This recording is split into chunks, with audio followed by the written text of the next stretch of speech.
So you found the skeleton. How would you tell it to die? You personally, how would you decide? Well, interesting question. I don't know. I'd have to do some research on that.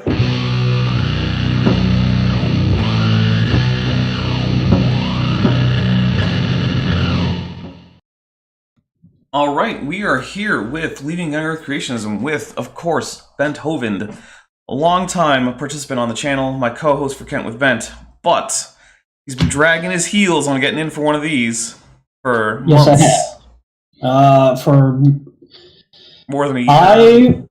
I was asked to do this when Bill Ludlow was doing this. Yeah.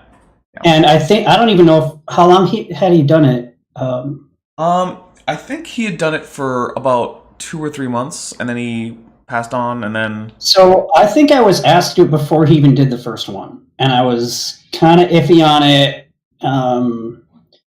If I had said yes, I probably would have gone like the week after Dapper was going to go, and I know he's going to go, I think a couple of days after after Bill had passed, so... Yeah, I found out that he was on his...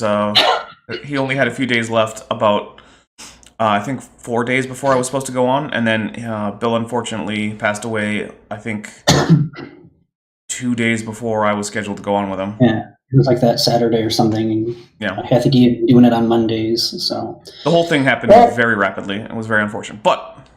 I said no, and I had to give it a lot of thought, and I ended up saying no because I wasn't sure if I had left Young Earth Creationism yet, or I felt like I mostly had, but like I didn't really know where I landed on, and I still am not quite sure where I've landed on, but I have a pretty good idea, or at least I can describe, if people are interested. But it's, it's a thing that I'm 39 years old right now, and I didn't even start the process of leaving Young Earth Creationism probably until I was like 35 or 36. And so when you have that your whole life and that belief bias is so ingrained, it's not easy to turn from that. No. And that's kind of why I tend to give people like Kent the benefit of the doubt. Maybe I do that way more than I should. Maybe I'm just that kind of person. But because I'm wondering, like, did he just have that for too long, that belief bias, and he just couldn't come back from that? Or,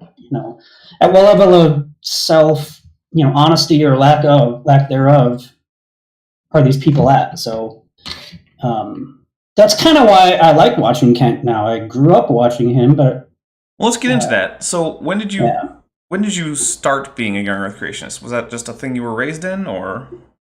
So yeah, I was raised as a Young Earth Creationist. My dad was a pastor of a church, and I don't remember how old I was. I was probably 5 or 4, and I started having those types of questions like, I wonder how old the universe is, or the world is, or whatever, how old is the galaxy or the Milky Way, or whatever words when you're that age. Probably said the world. And my dad was like, 6,000 years old. And there's people that'll tell you it's millions of years old, but they're lying. Those people aren't Christians, and it was like, what do I know? I mean, my dad didn't know the science. He knew, like, Christianity, and he just happened to be a wonderful man who was a little impatient on certain things, and he just believed in the Young Earth. I don't really know why. I think he thought it was, like, required biblically, and that's kind of how I grew up, thinking that, boy, if the Earth is more than 6,000 years, my entire faith is a lie, and if that's a lie, everything may as well be a lie to me, because, from a very early age, I remember being pretty devout in my faith. As devout as you can be, I'd be the one who'd, like, close my eyes during prayer, and I'd be told my friends didn't, and I'd be like, well, I don't know, because I won't look, because I'm a good Christian praying boy. Like, I guess I was a goody two-shoes, but I didn't know what that meant. It was who I was. Yeah. I wanted to be good, so I did everything I could to be good. So when you start having that challenge go on internally, like, hey, what if the Earth is older than that? I mean, what if these scientists aren't all, lying? Or what if they're telling what they think is the truth, but the devil's lying to them? Like, that seems a little kind of crazy. And really what it took was a lot of talking with Dapper, to be honest, because we were old Navy friends, about, because, he's studied history and he knows a lot about religions, and he'll say things like, you can be a Christian and think the universe is really old. And I basically had to look that up and kind of do a lot of research on that, because it really didn't jive with me internally. There's a big schema thing going on, and it's hard to change those. Yeah. So it took several years of that before I was like, I think I'm comfortable enough with that. Okay. Now, I don't have to abandon my faith to believe in science, and that's a wonderful thing for me. So, another question I would have is, what kinds of professional type creationists did you listen to or read or watch? Was it was Kent Hovind there? Was AIG, Creation Science or Creation Ministries International? Well, it was Kent Hovind. He was on local TV. I don't remember if it was the PBS, or there was a channel we had that had just Christian programming. There's a bunch of those stations. And he'd be on, and he's like this, people, when he was younger, he was a good-looking, charming, smiling, friendly guy, and you're a little kid, and you're like, this guy sounds smart. When you don't know any better, you don't even know, how to look up. Yeah. We had a set of world encyclopedias, but I don't know, it was from the early 80s. I don't know if they even talked about evolution in those. I just... Probably somewhere, but, whatever. And this is early 90s, late 80s, early 90s. There's really no internet, or it's just kind of becoming a thing. But you think a 10-year-old kid's going to go to a AOL chat room and ask about creation versus evolution? Maybe, but I didn't. At 10, I was playing Nintendo and playing baseball outside and getting mad at losing at everything, because that's just what I did. So, I was really competitive, but... and bad at Mario. Fine, yeah, but I was good at Mario 3, but it doesn't matter. So I guess I don't know if that fully answers the question. It was mostly Kent Hovind, though. Okay. I didn't really see any. I maybe saw a production from AIG at once. We'd see a video at school or something like that. Okay, but I don't remember any companies other than Kent Hovind himself. Did you go to a creationist school? From 5th grade on, I went to a private school in Milwaukee. It was a religious school. It was a Calvinist for the most part. And I remember, we didn't... All our biology was Young Earth Creationism, and we had Bible classes, and that were mandatory, and, couldn't have proms because dancing was a sin and stuff that. But there was a homecoming, and you could dance at that, so that didn't make any sense. So I was I don't understand why. So nothing was normal. I mean, it was almost normal, and a lot of people went to that school too. I'm not the only one. So right. I wouldn't say it's the completely abnormal upbringing I had, but I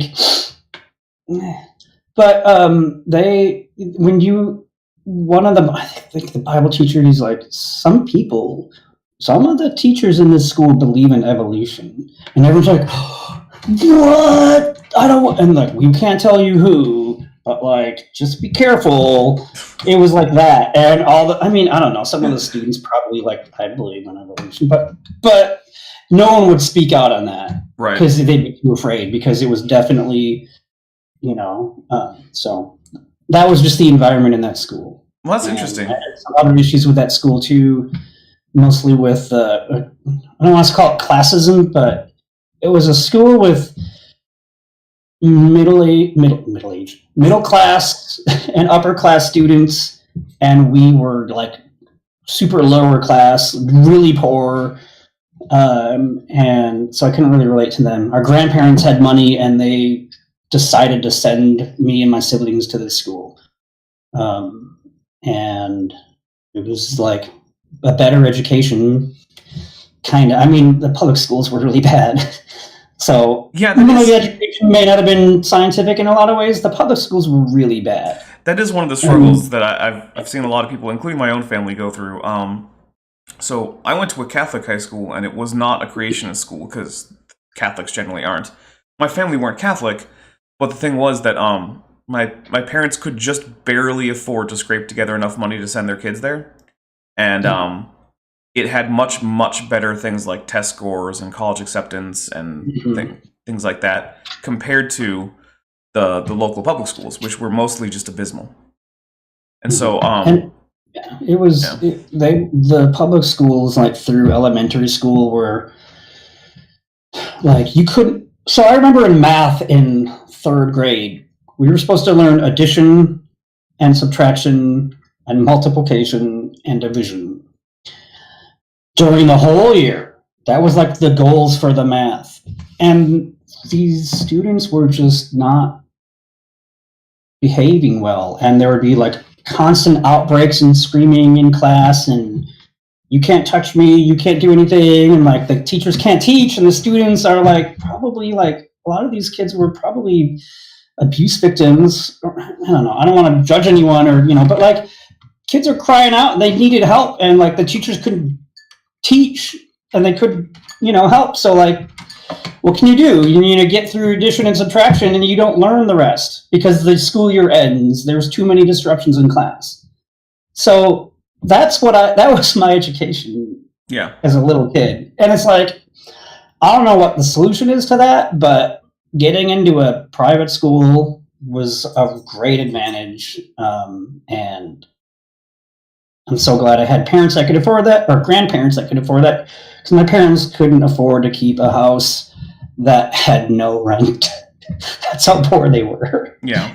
That actually happened once. So like that house was torn down a few years later anyway. It was condemned basically. So that's the house I grew up in. So like, yeah, I did not come from a lot of money, but grandparents did help with the schooling only.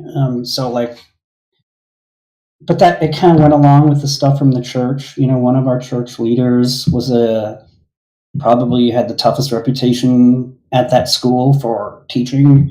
He taught chemistry, and people, I think, averaged like a C- in his class or something like that. Like it was a really hard class. I ended up not taking that class, and I didn't want to get into why, but I had a really weird high school experience. I kind of did. What I did is I did 1 year, and then I had a year where I didn't attend school, and then my junior and senior year, I did all sophomore, junior, and senior classes to get all my credits. It was kind of weird. That must have been crazy. It was like a thing. I don't want to get into what happened, but it was weird, and it actually caused issues when I joined the military because I needed a 4-year high school education, and I had only attended for 3 years, but I had the diploma. So they were deciding on if they needed a waiver because it was less than 4 years, and it was so stupid. And I ended up saying, no, this is stupid. The guys, we want him in, and he has a high school diploma. Who cares if it says they had to do it in 4 years? If you do it in fewer, that's what happened with me with my my college degree, and my because the requirement was you have to take 4 semesters of a language. I was like, okay, guys, look, I took Arabic 1, 3, and 4. Do you really need me to go take like Spanish 1 just to graduate? Because I'll do it if you tell me to, but can we just not? And they were like, yeah, no, it's fine. You went up to semester 4 with the language, it's good. Because then I would have taken the easy A in Spanish if they made me, or maybe French. I don't know. Walk into French 1 and everyone's like, bonjour. That means hello. And then I could say, oui, je sais. Mais non, allons-y avec la langue. I would have taken Klingon if they offered it. I think there was actually a school that offered Klingon once. I don't think that's still the case, but from what I understand, there have been some people who got college credit for taking Klingon. That's a school I would have wanted to go to. Yeah. I guess it's not too late. You can always go back. And maybe encourage them to start a Klingon class. You could teach the Klingon class. Well, I have to take the class first and then teach it. Hey, there's no better way to know something or to learn something than to have to try and teach it. Because that's a strong motive. Probably why I don't want to try and teach Klingon. Like, I've been working on it through Duolingo for how long, and I haven't made a lot of progress. I'm really trying to repeat to retain before I move on, because that's a tough thing for me. So I'm still pretty early on in it, but... One thing I will say with languages, though, is you're going to have to move on before you feel fully confident in the stuff you've learned before. And what will happen is, as you're trying to learn new stuff, you'll have to rely on the old stuff, and it will further solidify. There's always going to be a gap where you haven't quite finished the old stuff, but it's solidifying as you're learning new stuff. So don't be worried about going forward, at least at a reasonable pace. I mean, you don't have to dive into a long novel in your target language, and this is for languages in general. But now we're getting a little bit off. Okay, so you said earlier that you were about 35 or so when you started to begin the process of exiting Young Earth Creationism.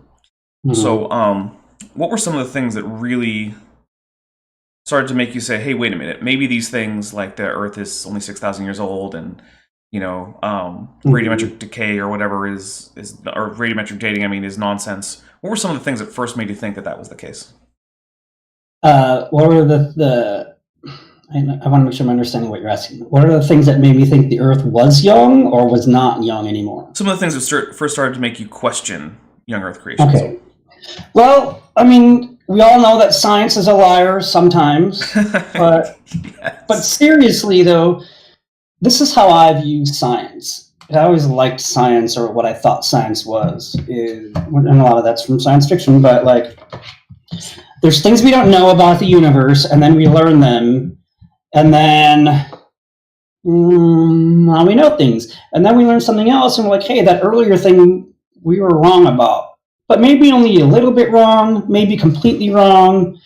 If it's completely wrong, abandon it. If it's a little wrong, hey, maybe try to figure your way out and get just more and more accurate. And there are some people who don't understand that. Like, the age of the Earth keeps changing, and Kent Hovind is a classic for this. Like, what's it going to be in 100 years? 12 trillion years old? And it's like, no. It's becoming more refined as we learn more. It's not just people throwing numbers out there, using big words to confuse people, and trying to deceive everyone. So for me, it was like, now that I'm actually learning, because I learned some of the things I learned from the creation perspective growing up was like the moon thing, like the moon would be too close if the Earth was too old, or there'd be 18 inches of dirt if you step on the moon because of all the dust. That is a really old one. Creationists have abandoned that one. But it was so and I never heard the evolution response to any of these things. So how would I know any better? Yeah. None of it, I'm just trying to absorb as much information about science as I can from people who I trust religiously. The devil's a bad guy, and most people aren't Christians, and So what do you expect me to think? That was what I thought. I bought into it, and once I started learning about real science, I think the first seed possibly was undergrad, which I didn't go until I was 31, I think, 30 or 31. Or was I even 33 when I started? But the first biology course I had that wasn't from a Young Earth Creationist institution. Mm-hmm.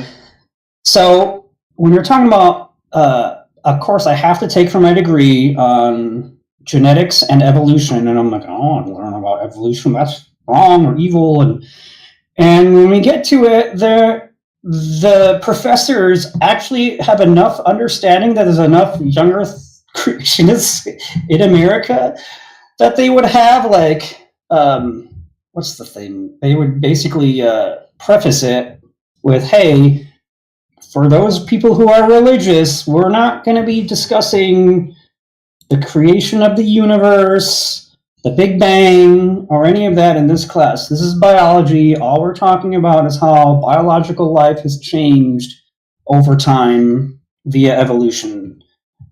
And so when they say it like that, my walls can come down a little bit internally, Right.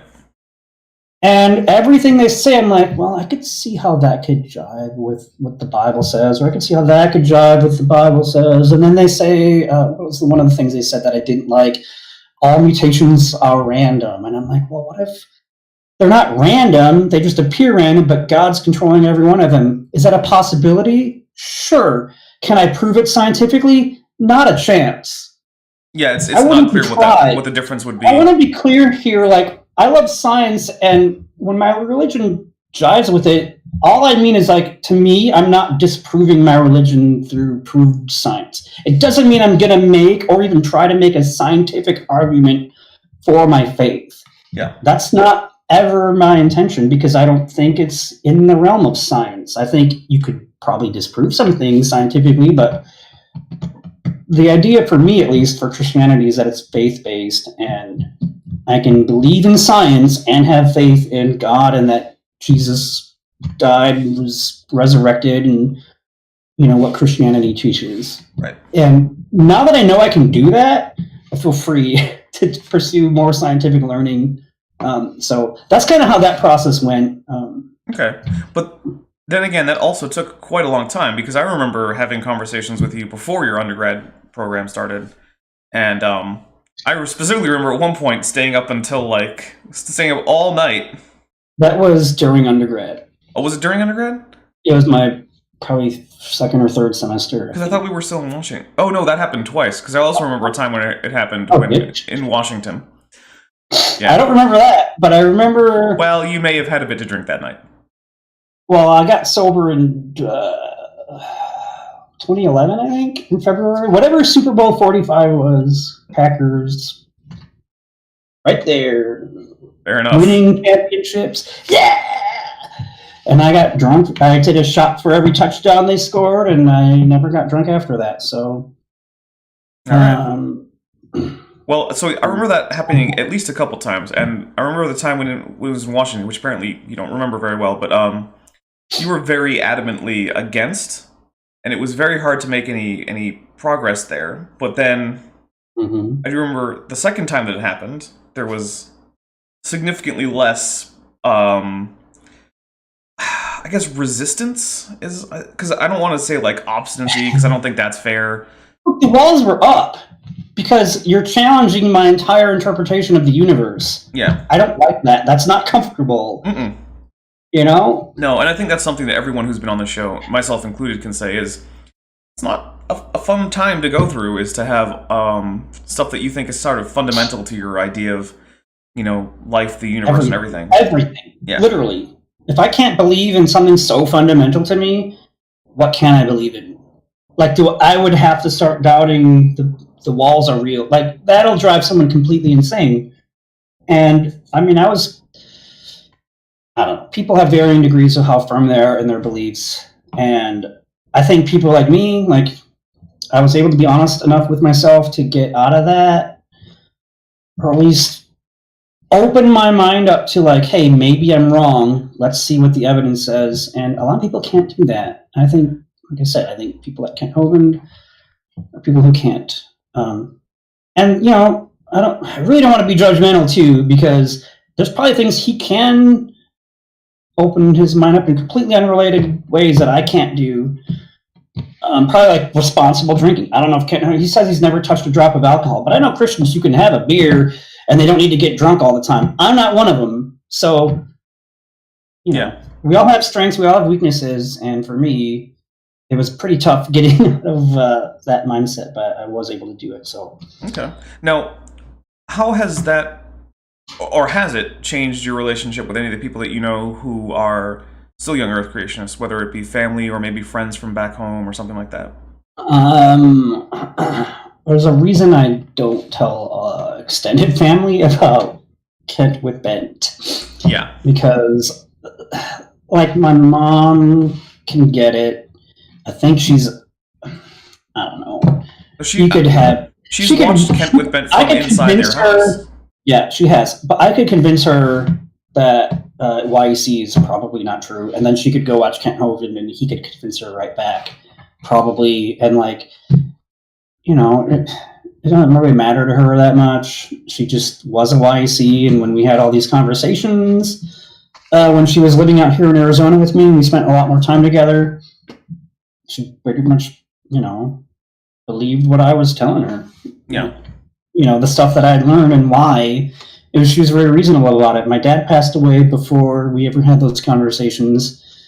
I don't know how that would have gone with him. I don't know about my brother, but I know he's been involved a little bit in the community, watching a little bit here and there. He was the voiceover for Creationist Coffee.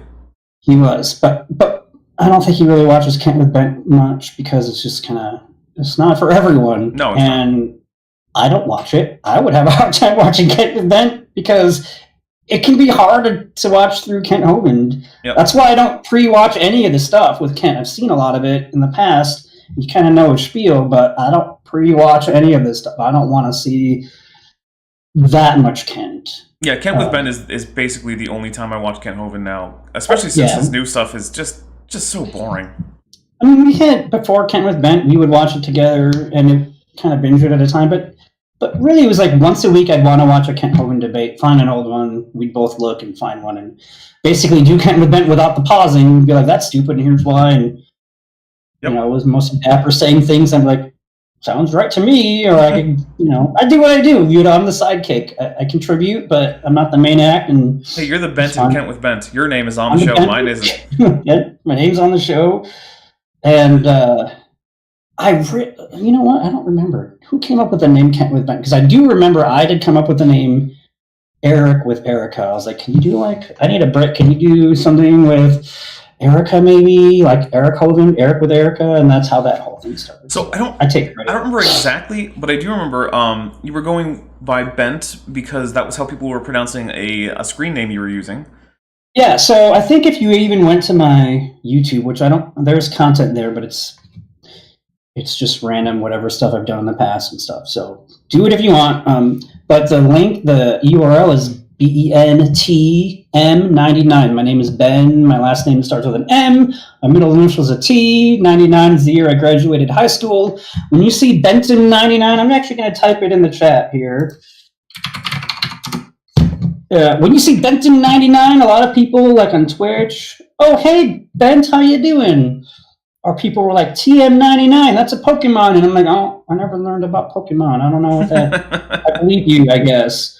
Or something like that, right? So people call me Bent, and then eventually I was like, yeah, I don't care, call me Bent. And then I kind of liked it. And then we're watching Kent, and I'm like, I should go by Bent Hovind. No relation. Oh, I don't want him to sue me. I'll put no relation at the end. That's all that was, right? Like, would he sue me? Probably not, but maybe. Who knows? He sued the government for $500-something million, so you never know. I'm not really related to Kent Hovind, but technically I am because we're all related to each other evolutionarily and all that. So yeah, but he's not like an uncle, as far as I know. We're not cousins or distant cousins or anything like that. I do want to say, alive in America, so we are going to be opening up to questions, just not quite yet. So maybe in a bit we'll be opening to questions. So hold questions because I will be collecting them and asking them. And of course, super chatted questions are going to move to the top of the line if there is a sort of a backlog. So do hold questions. If you have them, please note them. But we're not quite opening up for questions from the audience yet. So what about do you have any, say, like friends, like maybe people you grew up with, went to your church or something like that, where that's become a source of sort of like stress in the relationship, or do they just not know? Or most of those people like that I was friends with when I was a teenager, we're like Facebook friends now, but we don't really, like we're all similar kids growing up. One guy moves out to Portland and owns a dispensary for marijuana. One guy stays in Wisconsin. I don't even know what he does, but he's like, it's just, we're not very different ways of living our lives. We don't dislike each other. We're just like, old friends from your childhood. You're just going to move apart with some of them. And so, like, I don't even know what their opinions are. I guess I'm kind of interested, but, like, more, like, it doesn't really matter. And then recent friends are, probably the friends I talk with now are friends I've known for 15, 20 years. Like, when did I meet you, Dapper? In 2005, I think? Probably, yeah, about that. So about 15 years. You know, a lot of people I met in the Navy, 2003 to 2009, and mostly the people that were, so I got to the ship in 2005, and mostly just those people, because the people in the schoolings, you kind of don't see each other anymore, and really for me, like, right before I went to the ship is like right when MySpace was really getting popular, or starting to, and Facebook wasn't even, so if those things were around then, yeah, we'd probably be in touch with a lot of them. But once the social media really started becoming popular, it was, a lot of people I met early on the ship. We did the MySpace friend for a year, and then everyone switched to Facebook. So, like, those are the people I get along with. A lot of people were not. I didn't have the same religious beliefs as them, though. So that was never really an issue anyway. Yeah. And it wasn't like, hey, you guys are wrong if believe in my religion. I wasn't like that, Right. That's just not the kind of person I am. I don't want to judge people because I know I could be wrong, and I don't want to be judged. It's kind of like judge not lest you be judged. It's in the Bible, but a lot of other non-biblical, non-Christian groups of people think similar ways. And, basically, to me, it's more like you just want to love people, love one another. It kind of is based off of that. So that's what I try to do when I can. Okay. So another question I usually ask, and I think most of my audience probably knows your answer to this question, and I think I do too, but in case, this is ever seen in isolation, or for, say, RJ, who likes to collect some data off of these things. Interesting. Yeah, he's trying to do sort of like collect data on people who are leaving Young Earth Creationism, stuff like, when did they leave, why did they leave, who did they listen to beforehand, stuff like that. Is he going to put me in a book? Because I'm cool with that. I actually don't know if he intends to ultimately publish it as a part of a book. It might just end up being a little article that goes like up on a blog or something. But hey, if I'm a number in a chart, I'm cool with that too, as long as I can see it online or something, or if it's in a book. I'll let him know. Actually, I say I'll let him know, but he's going to watch this, so... I wanted to put an asterisk and say one of the numbers is thrilled about being a number in this. This little dot on the data set is really happy about being here. Yeah. But so what do you think about? And you said that your major influence was Ken Hovind. So now that you've pretty much, you're out of Young Earth Creationism, you are. I think you're still a little bit in a sort of an ambiguous place regarding things like abiogenesis, but you're generally on board with broad common descent, if I understand you correctly, and you're very much firmly in the that universe is about 13.5-ish billion years old camp, and the Earth is about 4.5 billion. So what do you now think about, say, Kent Hovind? Because I've seen you change your opinion very much on him. Yeah. Look, man, I'm believing what I believe on faith, and part of me still doesn't want to leave Young Earth Creationism. Like, that transition internally, I don't know if that'll ever truly be complete. It's just gone past the 50% barrier significantly. So, like I said, these things are really hard when you have that belief for so long to change. So, but I feel comfortable with what the evidence is that I've seen, and I just wish Kent could just take a deep breath, sit back, and think the same way I was able to. And if he can't, either he's just incapable and I feel bad for him, or he's being dishonest, and then I feel bad for everyone listening to him.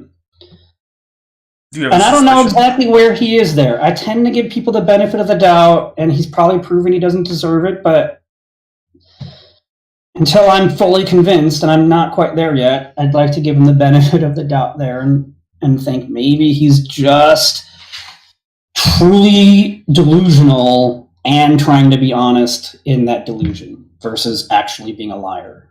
Okay.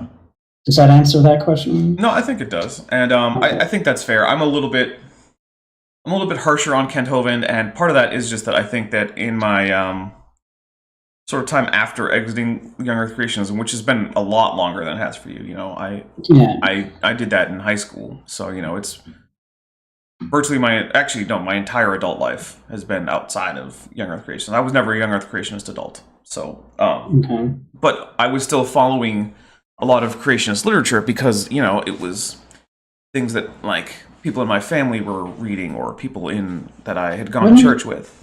When you say creationist literature, what do you mean, like scientific articles or things basically that like various books that groups like AIG or See, I never CSI. read any of that, but I never really read it unless I was in college. I never did any of that for evolution either, or really anything I had to. That's work for me, and like, you know, I'd rather just relax. I'm the guy who like pulls up, you know, journal articles to read about the new dinosaur. So well, I'm not. All I'm saying is like that is not something that I did. So I didn't have, you know, I had memories of Kent Hovind as an adult. No, wait a minute. Here's a question.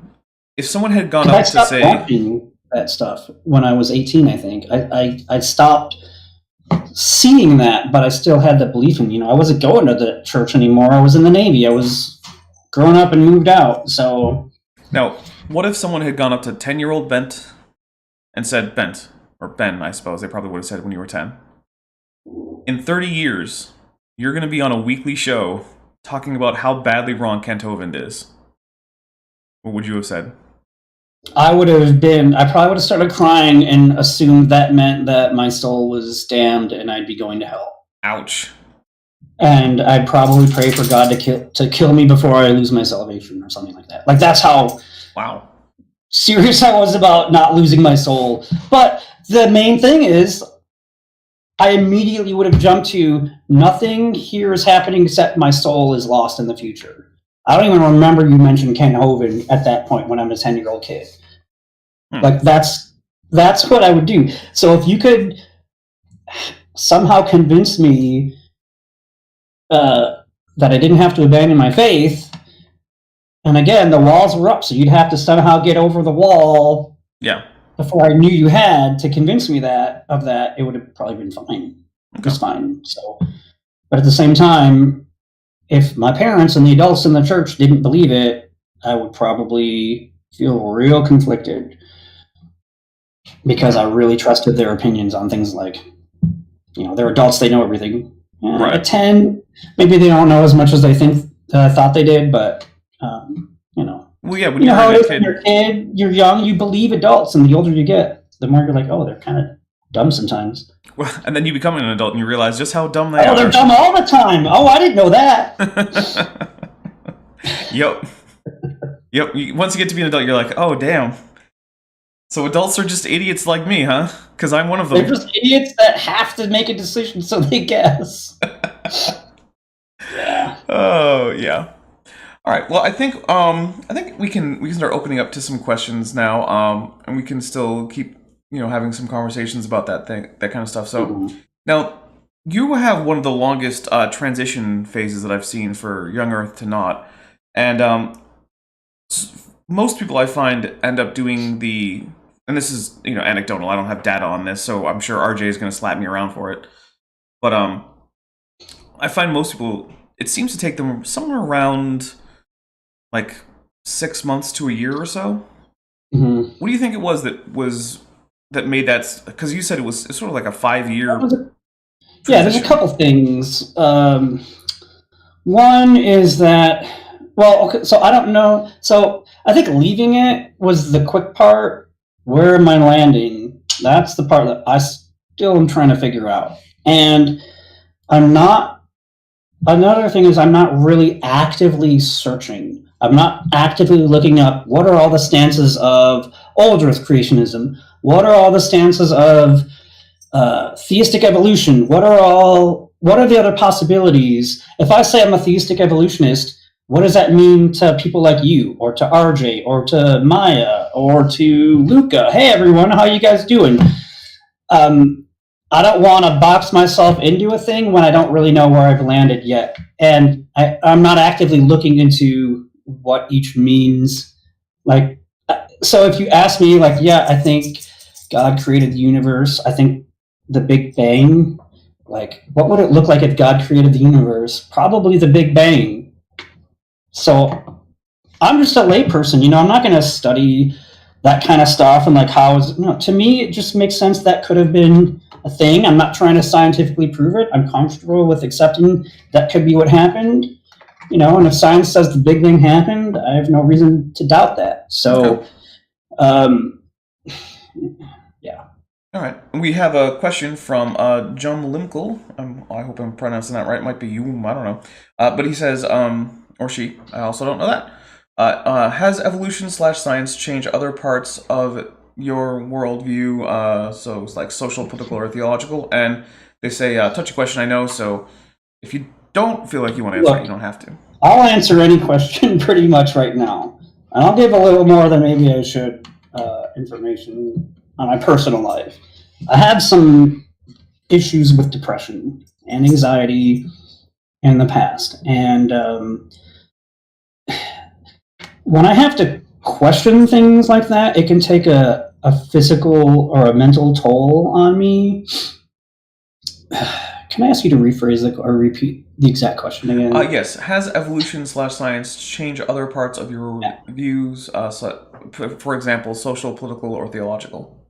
Yeah. So when I have all of those social, political, theological views, to me, all kind of tied in to the environment I was raised in, a young earth creationist, conservative Christian, kind of like, but not like wealthy, upper class conservative, like inner city, poor, but pay your taxes, love your country, work hard.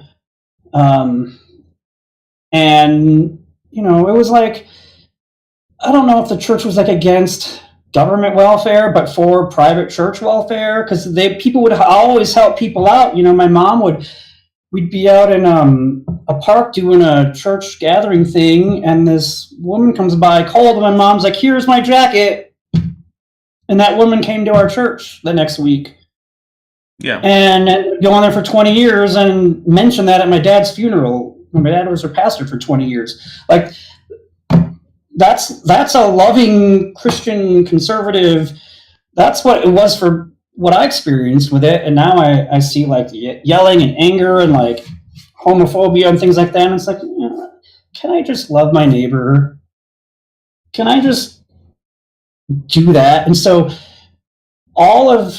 challenging all of the religious upbringing I had and like the science and things like that, I really have to reanalyze everything like that. And I'm still working on a lot of that. Things like classism and a lot of stuff I try to do in liberal arts. Like, I'm not at all a feminist.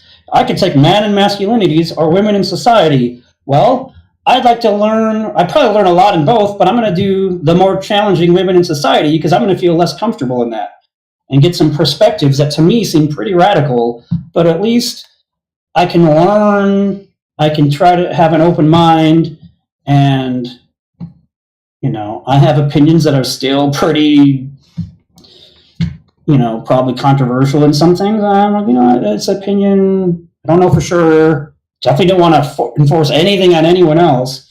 I just want to love my neighbor. So a lot of that's being reevaluated right now. And I'm trying, and we've actually had a private conversation where a lesson I'm trying to learn that is really good to learn, that I'm starting to learn, is that when people say things to me that I feel like are personal attacks, they're probably not personal attacks. They're probably, I can't believe you don't understand my perspective. You're smart enough, you should. And there's probably good intent there, and people can get frustrated, just like I do when I do the same thing to other people. Mm-hmm. So having to reanalyze, and this is very recent for me, like within the past few days, that I'm really starting to figure that out. So I need to reanalyze a lot of these other things kind of from that perspective. And I don't know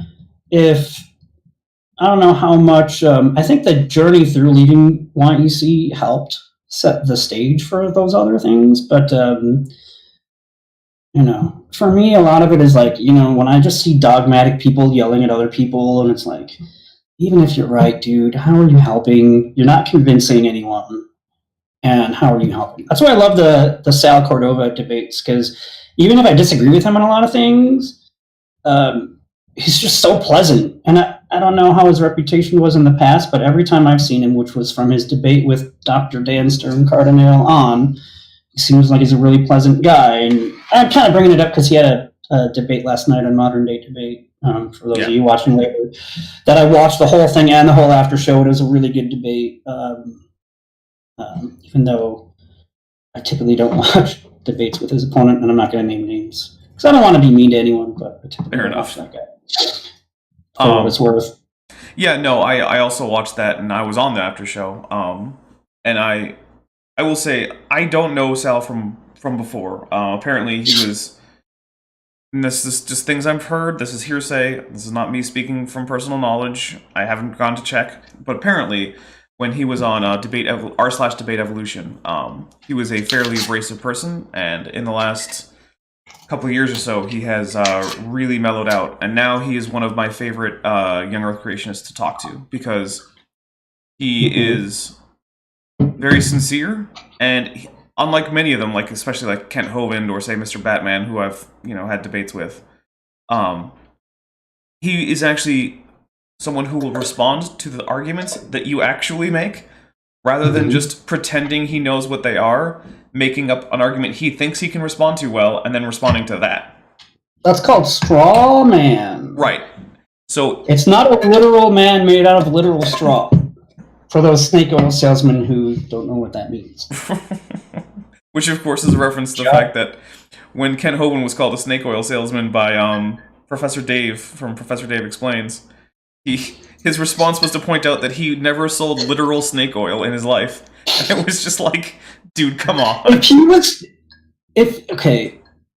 If Kent was trolling, I don't think he was. There's no way. No. I mean, in a perfect world, I'd be like, Kent was trolling and everyone's happy, but no. In a perfect world, Ken Hovind wouldn't be a snake oil salesman in the first place. Yeah, exactly. So, all right. We have a Q from Thromulus. This is Q for Ben. Who's your favorite Packers quarterback, and who is your favorite Packer of all time? Look, there's like a tie between Brett Favre and Aaron Rodgers. I just love those guys both so much, because Brett Favre, growing up in Milwaukee, and I know the Packers aren't a Milwaukee team, but they're like the States team, so I love baseball so much. And then when I was about 10, I started loving football. I don't remember a time when I didn't love baseball, but I love sports a lot, and my teams are horrible. Brett Favre changed that and then won a championship. And even though Aaron Rodgers won a championship, he didn't do it when I was 15. He did it when I was, 28 or something like that, 29 and 30. Yeah, it's more special when you're a kid. Yeah. But both are really special to me, really. So I love Aaron Rodgers. If you guys are sports fans and you're not watching Aaron Rodgers Tuesdays on YouTube, I don't know if I can name names, but there's a retired NFL punter who has a YouTube Sirius channel show, and it's a sports talk show, and he has Aaron Rodgers on for like 45 minutes every Tuesday. And in a COVID time with social distancing, when you can get, this isn't on the radio because they're swearing, real conversations with that kind of thing, it's pretty enjoyable. So, but I know we don't talk a whole lot about sports here, so I think it's a pretty good answer to that question. Best player of all time in football's division rival, Detroit's Barry Sanders, and I will fight you if you disagree. Watch his highlights. Okay. That guy was unbelievable. I think he's the best football player I've ever seen. To expand on that a bit. Okay. So. And we have a question from Luca Meduno. It says, your surname, how often has someone asked you for an eventual correlation with Kent? And I think on the internet that happens, but I feel like in real life that doesn't. Look, I don't think anyone actually thinks I'm a Hovind. And, Kent Hovind's employee, I don't know if that's actually an employee of Kent Hovind or just a guy with the name. It's kind of like a trolling thing, but it's just like an online identity for me. You know, it's a character I do that's very, very, very, very similar to the real me, but it doesn't dox the real me. That's pretty much the difference there. Yeah. So I think maybe once or twice someone actually thought I might be a real Hovind, but that was clarified pretty quickly in the chat. Yeah. So I don't know. Let me know because I'm not sure I quite understand if that's what you're asking. But if it is, sure that it is, yeah. isn't, let me know what you mean. So yeah, because I mean, I think I've seen it once or twice where someone was like, "Wait a minute, are you actually related to Kent Hovind?" And then, you know, of course, you got no relation there, and that's not really your no last relation name. there. Just in case there was like a low chance of a potential, like, hey, this guy is pretending we're related. I didn't know if I was gonna really like Uncle Kent's my uncle, or how serious I would be with it. We do sometimes call him Uncle Kent. Yeah, but I didn't know if I was gonna really harp on that as time went on. I just wanted to be clear from early on, just in case I took the trolling a little too far for Kent's liking or his lawyer's liking or whatever. That you know, he could still sue me if he wanted, I guess. I don't know what grounds there would be, but I think putting no relation at the end of the name can't hurt, could potentially help. I think he'd sue me first. I also think that pretty much any lawsuit he brings would just be dismissed because, let's face it, Kent Hovind's legal acumen is pretty low. Look, you can parody people on the internet as far as I know. So, but, and also, how many people would have asked the question if I didn't put no relation at the end? So I don't want to be answering that question a whole bunch of times. Yeah. So I think the puppies are enjoying that pink tutu back there. Yeah. Good to get doggos on the stream. Let's see. Thinkbox Dictator, this isn't really a question, but he says, leaving YEC, super easy, barely an inconvenience. You know, that is the case for some people. It wasn't too difficult for me. It was primarily just, I was always interested in science, and the more I learned about science, the harder it stayed to maintain Young Earth Creationism. And then eventually, like I said, in high school, especially through doing a lot of reading, first on Talk Origin, and then sort of branching out into more technical stuff. I was like, oh, okay, I guess this is crazy nonsense. But then the only really difficult thing for me was like, okay, well, what do I do with like the fact that I'm still going to a Young Earth Creationist church? And I wasn't sure exactly where my parents were standing on that because my dad had been going to a different church for a while. But well, and my dad was my pastor. Like, if he's not cool with that, it's pretty, you know, things could go bad. Yeah. And he's a loving man. I think he would have understood. And but I had that fear my whole life. Well, I don't know about my whole life because I didn't really want to leave YEC my whole life. But you know, my dad was I really looked up to my dad. When I'd watch him give his sermons on Sundays, I'd be like, holy moly, who is this guy? You know, because he doesn't give sermons at home, so you're not used to the public speaking, you know. Yeah. But he's preparing his sermon all week, and he's up there giving a sermon, and I'm like, that is a good sermon, dude. There were other people who gave sermons at that church, and they were okay, but my dad was really good at it. So if it came, you know, if I had left YC at 20, I don't know if I ever would have told him, or I don't know how long it would have taken, because I don't know if I would have expected him to judge me or what, and he probably wouldn't have, now that I think back on it. But like, you know, that fear can be pretty real, and and there are people like, you'll hear stories. A lot of it's like, probably, I'll just use a for instance, like you'll hear about a 20-year-old coming out of the closet, and his pastor father might disown him, and he might not, and no one wants to take that risk. You know, it could be tough. So for me, it wasn't. It would have more been like a leaving YEC closet. And I guess I never had to deal with that with my dad, but yeah, you know. I still think that it might be the case that this channel might be how my mom found out that I wasn't a Young Earth Creationist. Yeah, because I just never talked to her about it. I talked to my dad about it, and maybe he talked to her, and I just don't know. But like I just don't talk to my mom about that because even to this day, every once in a while she'll say something, and I'm like, yeah, she's still got that whole anti-evolution thing going, huh? Like, I think, what was it? I was visiting my parents. I think it was like around a holiday or something. This was probably like a couple years ago. And for some reason, some animal got brought up, and I mentioned something about it, and she was like, "Oh yeah, that's pretty cool how, God designed that little thing." And I was thinking to myself, well, I mean, kinda. And I was just like, nope, just gonna say yep, and then move on. Mhm. Continue on with the conversation, which wasn't really about animals. It was just like it came up somehow. And so yeah, I think this channel might actually be the way that she found out that I was not a Young Earth Creationist.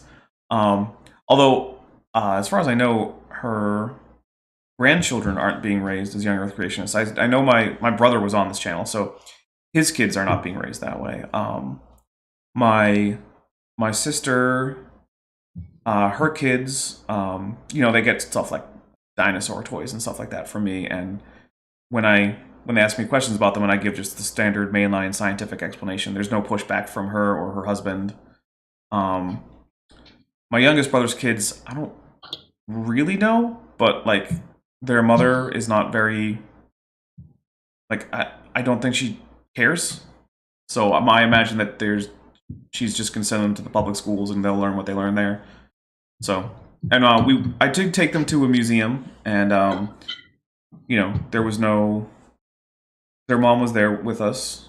I guess we took them to a museum, and there was no like hostility towards like the paleontology exhibits or anything like that. So I assume that none of them are. So my mom might end up being like the last Young Earth Creationist in the family. Which Yeah, I don't really know if my youngest brother would even care at all about the age of the universe, because I don't think he cares about that at all. And my sister, who knows? She may have left YEC before I did. Just never talked about it. Like, she may have done it in her teens, never talked about it. I don't know. My brother, I think he's also kind of where I'm at, but I'm not sure. I probably shouldn't speak for. I think he's. Like, my mom, we've talked about it a lot, and I think she's on board. Okay. And that's I think all the main family I have at home. I know my mom's one of her sisters kind of came up once. That's not what my Bible says, and I'm not even. I think I was like, do you think it's possible that we could be misinterpreting the age of the earth as it says in the Bible? No, it says 6,000 years, and it was like, I'm not. I love her so much. She's my aunt. She's the sweetest woman in the world. I'm not going to do that. Yeah. I'm not going to do that's that. Fair. It's not worth it. And if she ever watches this, I'm so sorry if I made you look bad in any way. Like, I don't. Well, you didn't name her, so that's good. Well, she's the greatest. So, like, but sometimes you can't talk to certain family about things like that. And no, yeah. I don't want to challenge her faith. It's important to her. So. We have a question from Opie who says, what products do you use to look so young and great? Let's see. What do I use? I use Dove for Men bar soap. Okay. It's like 1/4 moisturizer, I think. Because I get random. Well, I guess it doesn't matter for deodorant. You can't smell me. I use a brand of deodorant I wouldn't normally like to use because I tend to get rashes, and this one doesn't give me a rash. That's a good reason. So, and then, look, I use Aveda for Men shampoo and conditioner. I don't condition very often anymore because it's pretty short. But wash your face. And I don't make a lot of oil on my face. A little bit. So that can help too. Okay. But I tend to get blackheads if I'm not regularly, hygiening, because I didn't really regularly hygiene. We weren't really raised that way. We were raised with a Middle Eastern father who was like a once a week bather kind of thing, and that's kind of how we were as kids. So our house, I said it was a bad house. It didn't have a shower, or did it? I don't think it did. It had a bathtub, so like we didn't even get to shower. We got to take baths, which you could still get pretty clean, but it's not the same. No. Come on. Yeah. It's not the same. All right. And then Luca Medugno says, bravo with my name. You were almost perfect. Well, I mean, I try. I don't speak Italian. I can usually puzzle my way through written Italian.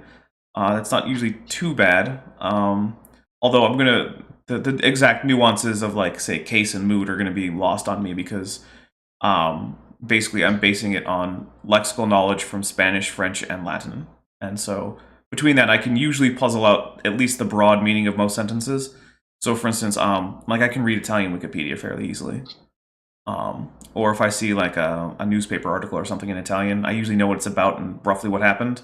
But yeah, the exact nuances of all the various grammatical forms are sort of lost on me because I've just never bothered to memorize the inflectional tables for anything in Italian. And also I do recognize that Italian is sort of an artificial language because Italy actually is made up of people speaking a number of related languages, and none of them are sort of the standard Italian. So, yeah. I don't know any of that. But I believe you. It sounds smart to me. I should start doing more language-based content on my channel because it's a lot of fun, and I don't know. Let me know in the chat if you would like to see language-based content, because maybe you could put a poll up in the community or something. Yeah, I could put up like a or I could. But I did the Archosaur tier of Patreon, and I was able to get a video made related to your T-shirt. And it is actually very related. Darmok Angelad at Tanagra. The episode aired in September of 1991. I think the 30th or something like that. And it's Rock and Roll Picard, which is awesome, right? Yep. So yeah, the episode on the language of the Tamari. Darmok. Yeah, that was my request. I want to learn why, because he would tell me privately. Dapper would say this language it couldn't make sense. To me, it was an episode that I really liked the first time I saw it. I didn't really think much of it after that. I know people love it. I maintain it's a really good episode. So I was like curious about why the language wouldn't make sense, and his video did a pretty good job explaining that. You can't just have metaphors if there isn't a language already established. Yeah, because the metaphors would be meaningless, essentially. So, but if one of you guys out there maybe wants to also become an Archosaur or above, couldn't get your own, maybe. There's the dinosaur tier. You get a 3D file of my avatar, which you can use for whatever you want.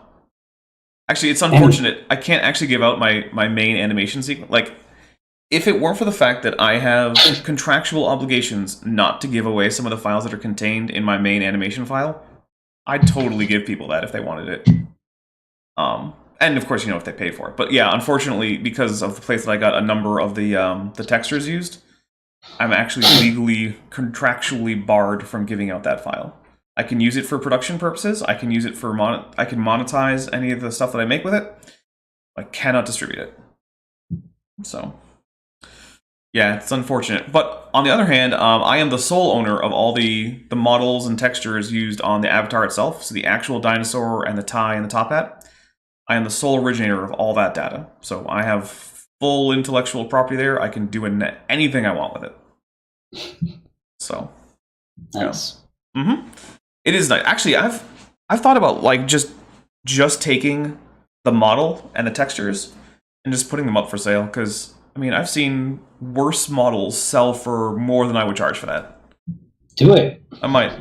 Which of course means that you might start finding other people with my avatar.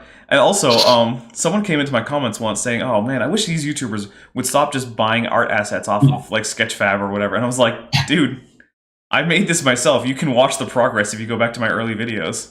I've got progress updates on me sculpting, like box modeling, sculpting, baking out textures, painting textures. This is all me. Let me ask you a question, because I know some people can't support financially, but they still want to support. So one of the ways I support you is by basically keeping a program running nonstop that will render frames for you or on your behalf, giving you more points to get the frames you need rendered faster, so your videos can be released in a timely manner. If you didn't have that support, I don't think you could do once a week. You just can't render fast. I couldn't do as many animated videos. I could still probably do once a week, but the basically animated videos wouldn't exist. So I don't know if you have a link to that in your description, or maybe if that's a thing. I don't have it in my description. I can add it to this. Because I think some people, I don't know. It's just a thing I thought of now.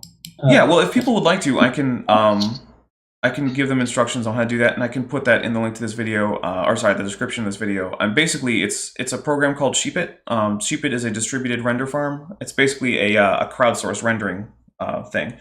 So what you would do is you would enter my username, and then I can generate a key that's just a random long string of alphanumeric characters as a password that you can put in, and it doesn't give you access to my account, but it means that when you're signed in with that username and that password, Sheepit counts it as my account doing the rendering, so I would get all the points there. And if that's something that people would be interested in, yeah, please let me know, and I'll put the instructions there.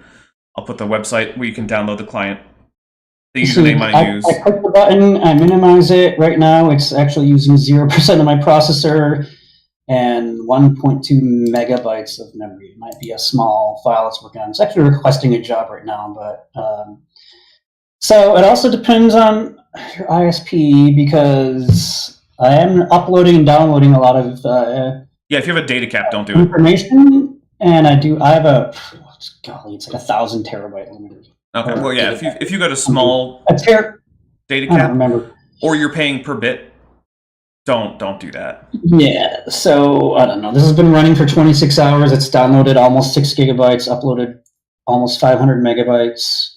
Okay, we have a few more questions. So let's see. Let's see. Sorry, I'm going back up. Guess he's never.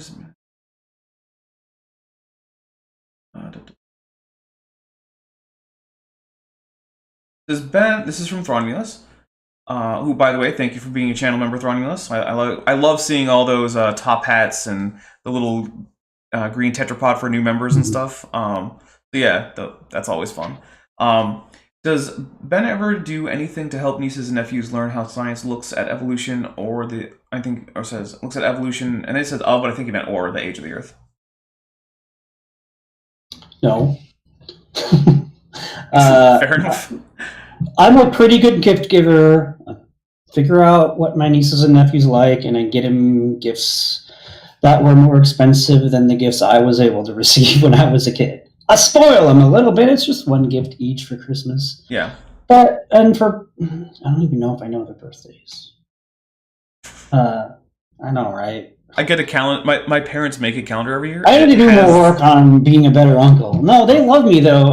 All my nieces and nephews love me, and I do. I think I got my niece. She was 6, I think, when she was adopted. So suddenly I had a 6-year-old niece. But I think she was 8. She knew I worked with microscopes every day. I got her like a toy microscope kind of thing. That's cool. But microscopes are stinking expensive for good ones or decent ones. So when you're a little kid, you could spend $200 and get her a telescope that's not good enough. So I got her what I could. But I get them science gifts, and we don't really talk about evolution or the age of the Earth. I don't want to raise them. In my family, I kind of grew up with parents raising us, and then aunts and uncles had some authority. All adults had some authority. And I'll just say this with my nieces and nephews, they're more being raised with parental authority. If Uncle Ben has an issue, probably tell the parent. Yeah. And, unless the kid's trying to, the 17-year-old who's taller than me is trying to kill me physically or something, you would never do that. But yeah. Just don't tell them about. I don't know. I don't want to be saying anything about that to them. I don't know how those kids are being raised. I assume they're being raised lovingly, but it's not a thing we really talked about. We talked about it in church. We talked about it in school when it came up. In church when it came up. But not we so much. didn't really talk about it. We never brought it up. We never talked about it with each other. Yeah. Even as adults, not really. We'll talk about it a little bit in our private Discord, but one thing you mentioned about microscopes, and I actually had a microscope when I was a kid, but it was passed down from my grandfather, whom I never met because he died when my mom was 16. He was dead years before I was born. So I only ever had a few things from him. I had some sketches that he'd done, and they were actually really good. He was a very good sketch artist. But he also had this microscope. But the thing was, like, it was ancient, and like the mechanisms were a little bit gritty, and like it didn't focus very well, and the backlight kind of barely worked and stuff. So like, I just couldn't really use it effectively for anything. So I never really got into using it, even though I was fortunate enough just to have one at all in the house. And I remember actually we found it once because it was stuffed away in a closet. Because I grew up in the same house my mom grew up in. So, you know, Okay. she was the youngest kid, you know, of 12. Yikes. Yeah, my grandmother was pregnant 11 times. She had one pair of twins and then 10 other single births. Yeah. Didn't you say like you have something like 80 cousins and they're all on your mom's side or something like that? Yeah, I have about 80 or so first cousins. All of them are on my mom's side. All All of them. I have no first cousins on my dad's side because he was an only child. Most of my cousins are, I don't know, it's something like 75-80% maybe are on my dad's side. I believe There's really only one set of cousins on my mom's side that I haven't really even saw growing up because the rest had moved out or moved. Like I grew up in Milwaukee. All the family lived in Minneapolis. On my dad's side, and most of my mom's. I mean, that's where they met. So like a lot of the family was there. Yeah. My mom's sisters had left. One went to California. A couple went to Iowa. I think she was born in Iowa and she moved to Minneapolis for college. So it was like a second home for her, whereas my dad mostly grew up there. Earlier when he was a younger kid, he's in La Crosse, Wisconsin. Yeah. With a lot of family. But so, you know, I would see my cousin Jeffrey, and because he was my age and his younger siblings, and we all got along. That was on my mom's side. That was the aunt that I, you know, don't want to push any age of the earth issues with her. And then everyone else was on my dad's side. So yeah. All right. Well, I was just gonna say so that basically because my mom ended up buying that house from her mother. Because, you know, her mother didn't want to keep, you know, paying property taxes and all that stuff on a big house that she was barely using. But she ended up staying there up until only a few years before her death, where she needed, like, constant medical attention. But anyway, what that meant was that a couple times my mom was just going through her closet, and she found something her dad had just left there and never told anyone that he left it there. Because, I mean, you don't, if you just put something away in the closet, you don't make an announcement about it, right? Mm-hmm. So, look at that. Weird window up there. All right, so yeah, that was how that happened. It's also how I got those sketches, because she was just like, "Oh, hey, look, I found this up in the master bedroom closet in this box that I just hadn't looked in." And I was like, "Oh, cool." But let's see.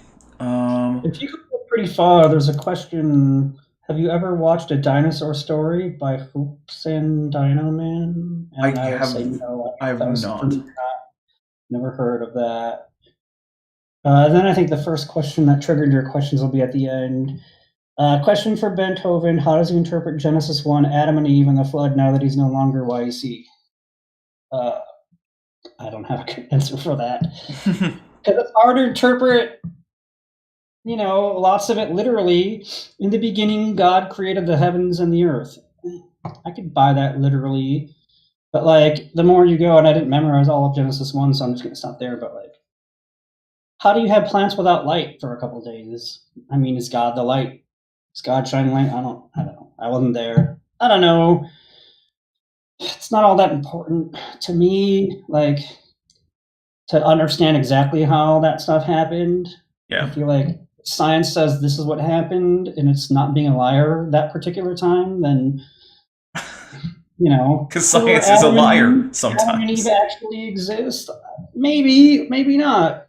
Were they called Adam and Eve, or were they called something else that eventually started to sound kind of like Adam, and now in English it's pronounced Adam? Who knows, right? I'm sure the sound of when I say Adam doesn't sound anything like what it was when it was first written down in Hebrew or whatever. That's not too far from the Hebrew. Well, I wouldn't know, because I don't care enough to learn that kind of thing. Oh, so you don't want to sit down with me and learn the Hebrew alphabet? No. Don't. It's a and mess. then Adam and Eve, you know, like, I don't really know. I don't know. Maybe they really existed, maybe not. But the flood, if the science says there's no global flood because a global flood would look like this and it doesn't look like that, who am I to say that's a lie? Eventually, I know that some thing about conspiracy theories is that probably 1 out of 1,000,000 or 1,000 or who knows might be true. But dude, I don't want to be a conspiracy theorist. I don't want to be the crazy person. If they're lying about something or exaggerating, what can I do about it anyway? Yeah. How hard can I scream about climate science before I could convince anyone anything about climate science? They already know what they believe. They're not going to change their minds. And if they are going to change their minds, they're doing that research on their own to do it on their own anyway. So all it's going to do is stress me out if I try to get in Facebook arguments about things that I would never convince anyone on. So maybe some people that I know that I'm good friends with might do better to do that a little less. That's for someone else. I think I know who you're talking about, and it's oddly not me because I actually don't. Outside of the channel, I don't actually spend much time doing that stuff. Do what you want, but I have a good friend, and he does that kind of thing a lot, and it seems to stress him out a lot. Yeah. And then he'll vent, and it's like, I'm here for you when you need to vent, but I'm also going to suggest backing off a little bit. Yeah.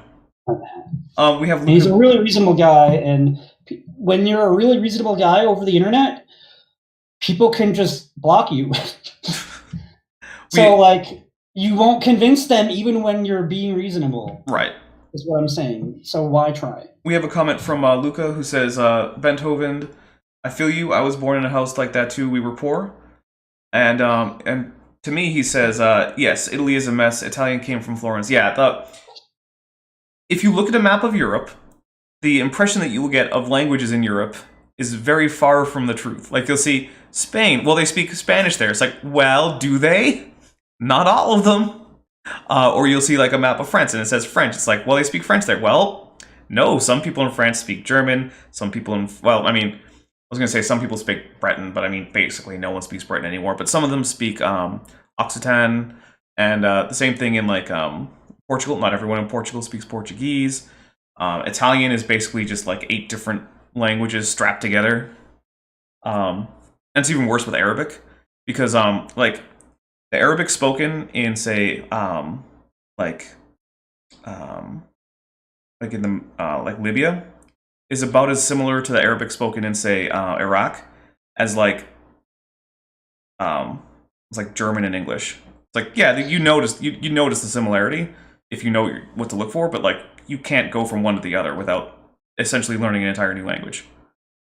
So, and then they all have this written form that they use that's basically the same written form as what you find in things like the Quran. And so basically the modern standard Arabic that you learn in school, if you take Arabic, is basically the Latin of the Arabic world, because they're still using that as a sort of literary and formal language for stuff like that. So yeah.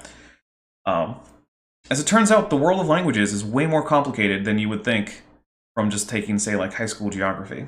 So Tyler West asks, does Bent resent being raised a YEC? Oh, I did read that question before and I forgot where it was. No, I don't regret being raised the way I was raised because it made me who I am. Okay. And there's a lot of things, I don't know, I'm religious, and I don't know if I would have found religion on my own or not. Maybe I would have, maybe not, but I'm glad I had that upbringing, even if it meant I had a YEC upbringing. I love my family. It wasn't a perfect family. No one's is. I had friends with better families or more stable or whatever, and I had friends with worse families who had some pretty hard childhoods. And I had a hard childhood too, but I could have had it much worse. Much, much worse. So I really didn't want to be the kind of kid who would complain about that. And that's, it does sound kind of cliche, no, because I wouldn't be who I am if it wasn't like that. But really, it helps, I feel I don't know how many of the viewers on Kent with Bent were YECs. Some of them weren't, and they just can't get it. Some of them were, and they can kind of get it. And for me, it's I get it internally. And Right. it doesn't mean it's consistent. It doesn't mean I can explain it. It doesn't mean, it means I kind of get where it's coming from. I remember at least how it was for me. When I see Kent Hovind say something that I remember seeing as a kid, I can see it with a more objective perspective now. Whereas a kid, I wasn't, I was just absorbing everything as it were a fact. He's an adult. He's a Christian. Why would I doubt him? Christians don't lie. Yeah. And I laughed because, that was a thing my mom said. Christians don't lie. So if someone said something that you thought was a lie and they were Christian, you were supposed to believe them, even if it turns out they were lying. Because as it turns out, Christians do lie. Yeah, they're not supposed to, but Christianity teaches that all have sinned, and that includes the Christians. So we're all still sinners too. We're just not supposed to be slaves to sin, and I don't need to get into all the theology of that right now. But so, I'm believing Kent growing up. That's what I do. It's how I'm trained, and I don't regret that, because most of the things that adults that teach are probably good things to learn. Yeah, don't lie is a good lesson. My parents never said, hey, when you go to school, don't listen to your teachers. They never said that. They probably said they're going to teach you the earth is older, don't fight with them, don't argue about it. It's not that big a deal anyway. We just happen to think it's 6,000 years. I guess it was more like that I was raised. So I don't know. And we really didn't talk about it a whole lot, Yeah. Like I said, I'd ask my dad. He's like, it's 6,000 years. And anytime the age of it would come up, if they said billions and billions of years, the whole Carl Sagan thing, my dad was like, no, that's a lie, or something like that. He would just say that out loud and keep flipping through the channels or whatever. Yeah. So.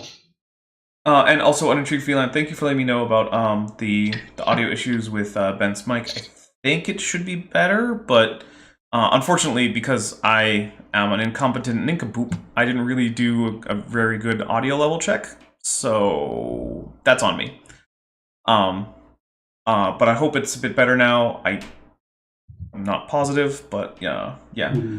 Let's see. Ryan Penzick asks, have you guys watched the Aaron Ra versus Mr. Batman video? I don't think I was able to get through the whole thing, because it was... I mean, look, Mr. Batman is hard to watch. Was that the video where Aaron... he kind of put a stop to it after 15 minutes? Cause I think that was Nathan Thompson. Okay. I don't know if I've seen that. When was that? I think it was recently. 5 or 6 years ago, because it's 2020. Oh, that makes sense. I may have seen it and forgotten about it. It was sometime this year. I think it was 3 years ago in October. Yeah, something like that. 2020. Yeah. So, yeah. It was rough. Mr. Batman is just, oh my gosh. Yeah. It's hard to listen when all you do is interrupt people Mm-hmm. and say stupid things. Honestly, there's one reason I talked to him. Someone in the comments said, "Oh, I'll bet Mr. Batman would just completely destroy you on this topic." And I said, "Let's do it. I'll take that on." Because the thing is, if someone else is going to vouch for you, then I'll say, okay, well, I mean, people think that you're a good person to represent them. So, which is actually one of Aaron Ra's rules, is he won't debate people who just themselves come out of the blue and say, hey, debate me. But if people say, hey, we would like you to debate this guy who speaks on our behalf, then he will, because then by proxy, he's debating all of them, rather than just some random dude. And I'm not strict like that, Fair questions and super chats and things like that on those debates with Aaron Ra. So I'm assuming Aaron Ra won the debate. Probably was a little... snarky the right word? He can be... He can be forceful. Yeah. He's really smart, though. Yeah, well, about most things. I don't know if he's right on rocks. You're not sure if rocks are atheists or not? I don't think he's right on that, but again, it's not a thing that I could defend or want to do enough research to defend, to debate anyone anyway. That's not the kind of person I am. I would just be like, oh, I think someone's right about all these things. Really, really, really smart. I've learned a lot from him. He's wrong on this one thing. It's kind of weird. And who cares? I don't care. It's not a big deal. Well, I think we're going to start winding down soon. So if anyone has any last comments, please, or not comments, well, yeah, comments, but also questions, please get them in. Now's the time to ask. Yep. I will answer. I mean, I reserve the right not to answer any question I don't feel comfortable answering, but I don't know why. I can't think of one that would, I'm not going to give you my social security number. Don't ask for that.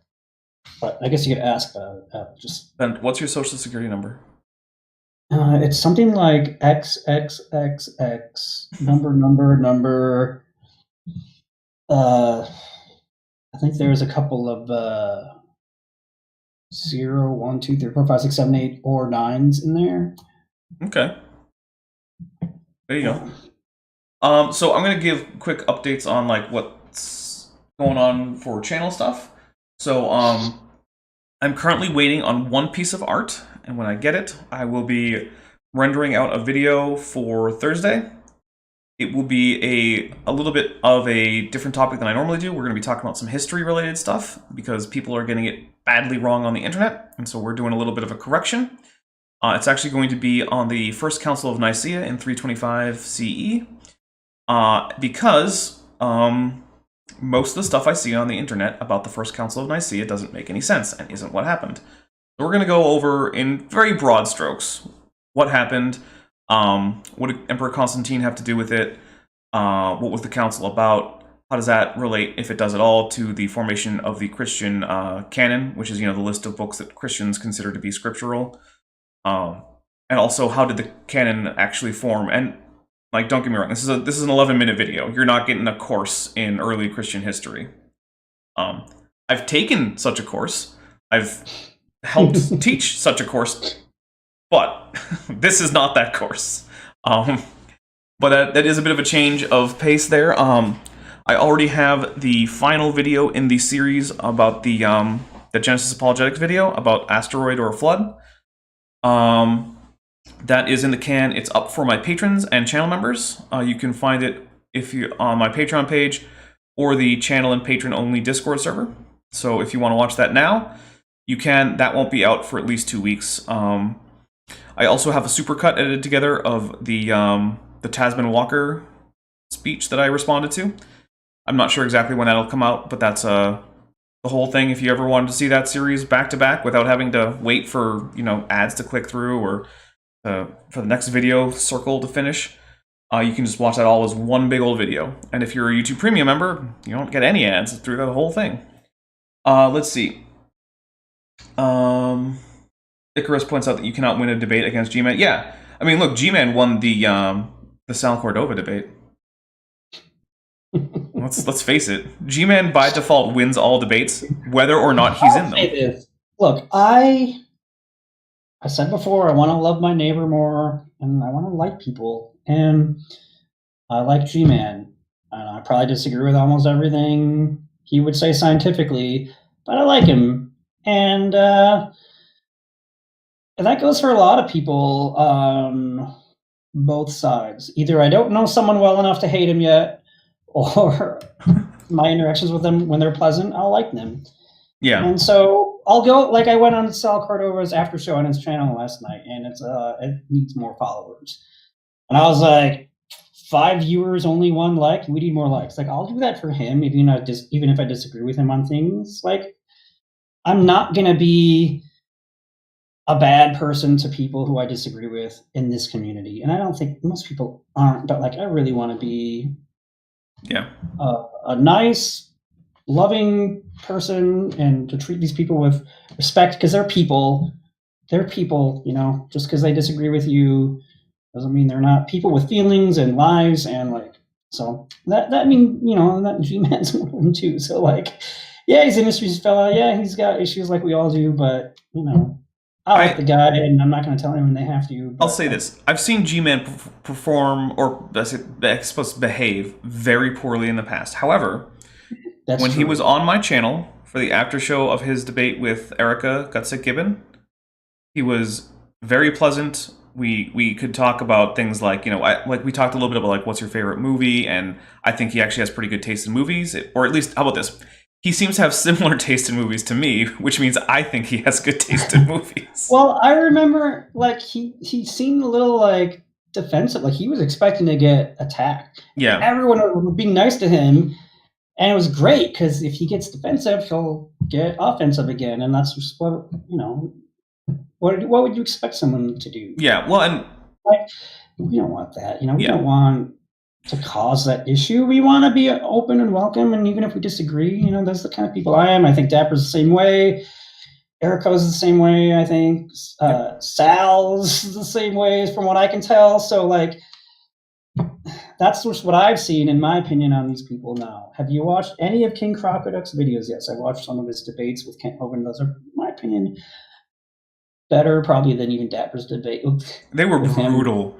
They were really, really. Oh my goodness! It was like a 2-part debate, and the whole thing is like 4 hours long. It's a slog to get through, but oh my goodness, it was just and we watched an them evisceration. on was it you did was it 1,000 sub special you did or whatever? When you it wasn't a subscriber count. It was just because Ken Hovind had backed out of a debate with me because he wanted to know my real name and have like my real picture. Yeah. And So you did. So you showed like the eight of your favorite debates with him or something like that. Yeah, we did a watch party. That and the King Crocodile debates were like, whoa, dude! I kind of want to watch this on 0.75 and process it a little more because, when there's that much, I don't want to. When it's that much of a slaughter, you kind of want to see where all the metaphorical, bloodshed is. You can do a blood splatter analysis like it's CSI. It's like a big mess of red everywhere. No, it's not like that. But I want to kind of like.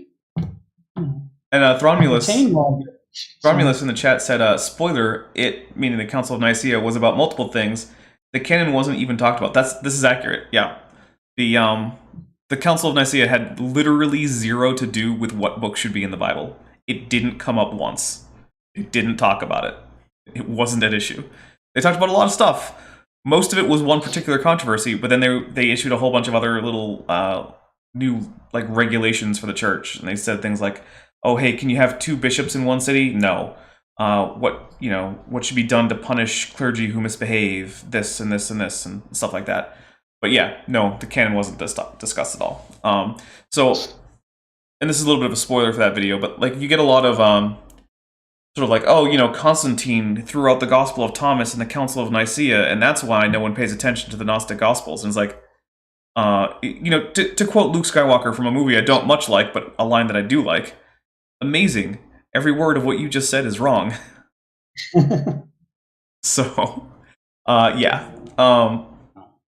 Let's see. Yeah, my real name is Dapper Dino. Oh, my real name is Diaper Donatello Dino. There you go. Yeah, you figured it out.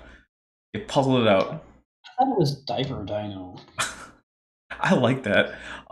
Look, I know 149,999,998 years ago, you may have had to wear a dinosaur diaper. Nah, man. For a while. I just went in the corner. But after you were 2, you kind of outgrew that. Actually, by 2, I was probably fully grown.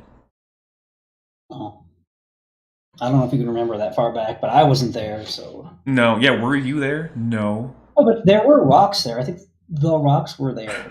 Which is, in fact, an excellent, if gigantic tome by my friends Jackson Wheat and RJ Downard.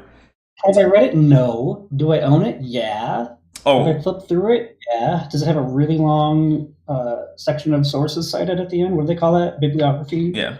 And a really good index. Yeah. Well, so for me, it's books like that aren't... Thorough scientist being thorough. That's awesome. Yeah. And a book like that isn't so much meant to just be opened up and read from front to back. It's a reference work. It's sort of like the encyclopedia, right? No one's just opening up the encyclopedia and starting at A and just going. It's like, oh, hey, I want to know about this thing.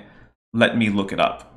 So that's primarily, like, I've read a lot of the rocks are there, but I don't really have an intent to open it at page 1 and then just plow through it. Because, you also enjoy reading, and I typically get bored pretty quick with reading, or I actually fall asleep. Well, so one thing is, sometimes I'll hear a name mentioned in something. I'll be like, okay, who's this guy?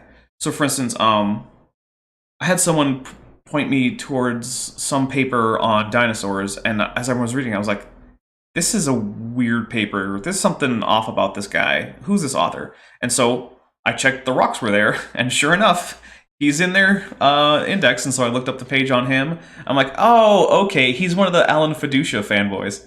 Got it. That's why his paper was nonsense. Okay, well, there you go. Yeah, so... All right, well, I think we're going to close it up, guys. Thank you for coming. Make sure you hit like, subscribe if you haven't. Share this video if you can. I really appreciate all the support, you guys. Oh, sorry, Turbo Boy. You just showed up, but we're kind of getting out of here now. Because these don't always go like 2 hours. Like I said, these tend to go an hour and a half to 2-ish hours, and I'm perfectly okay with ending it for an hour and a half. I'm going to make myself some lunch. And we're playing Star Trek Adventures at 8 p.m. Eastern on my off-topic channel. At least that's currently the plan. I have I've confirmed that Bent is good, and our friend Corporal Anon, or Mr. Wilford, where he's changing up his online persona a little bit. He's good. We got to double check with Ben's brother, but we also have TD Lane and Deadly Dakota Raptor, and so I'm going to make sure that I double check and make sure everyone's good. But assuming that we don't have more than one or so absence, we're going to continue on with the rescue at Gen 2-6, where our crew of Klingon warriors are investigating right now an abandoned Romulan outpost, because it's always the Romulans. So, yep. They're going to try and figure out why the orbits in the system are being disturbed. I don't remember how the last episode ended. You might want to watch it on like ×2 speed. No. No? Okay. No. I actually will probably watch it. Man. I'll probably actually watch at least the last hour on ×2 speed. Dive on in and try to survive like I always do. Okay. Go alive. So hey, yeah. It's working for me. I mean, look, Duke's character, your brother's character, he came pretty close to dying. Actually, he couldn't be his own character for what, 2 or 3 weeks. Right. It would be like a supporting character that we had that we needed someone to control. Mm-hmm. Because he was recovering from nearly fatal injuries. 2 of them, I think. Yep. Yeah. Yeah, it was pretty rough. But all right, well, thank you very much, everybody. And also, congrats to G-Man for winning the debate here today. Good job, G-Man. I'll clap. G-Man deserves it. He really does. All right, bye, guys.